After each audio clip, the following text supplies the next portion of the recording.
चला यानंतर आपण पार्ट ऑफ स्पीच मधील 7वा प्रकार कंजंक्शन उभयान्वयी अव्यय. कंजंक्शन उभयान्वयी अव्यय. जंक्शन. जंक्शन म्हणजे असं एक ठिकाण की ज्या ठिकाणी सर्व महामार्ग किंवा सर्व रस्ते जोडल्या जातात. मग तसंच कंजंक्शन सुद्धा आपल्यामध्ये यावरची ट्रिकच आहे. जंक्शन तर टू जॉईन करण्याचं काम करत असते, जोडण्याचं काम करत असते. पण कोणाला? टू वर्ड्स, दोन शब्द, two phrases and two sentences. वाक्य, उपवाक्य आणि दोन शब्द या सर्वांना जोडण्याचं काम कोण करत असतो? To join conjunction. To join conjunction उभयान्वयी अव्यय. डेफिनेशन आहे बघा.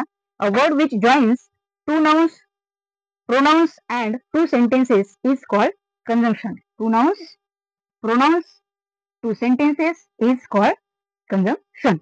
समान जातीचे दोन शब्द किंवा दोन पेक्षा अधिक पोटवाक्य जोडण्याचं जे काम करत असते, जोडण्याचं जे काम करत असते त्याला आपण कंजंक्शन म्हणतो किंवा उभयान्वयी अव्यय असे म्हणतो. Example, Ram and Lakshman were brothers.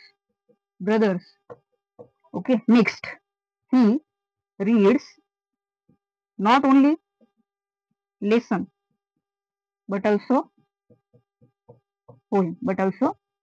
तर यामध्ये and not only हे काय आहेत? आपले कंजंक्शन आहे. या ठिकाणी two nouns Ram and Lakshman हे दोन नामे आहेत, नाउन आहेत, ते जोडण्याचं काम कोणी केलेलं आहे?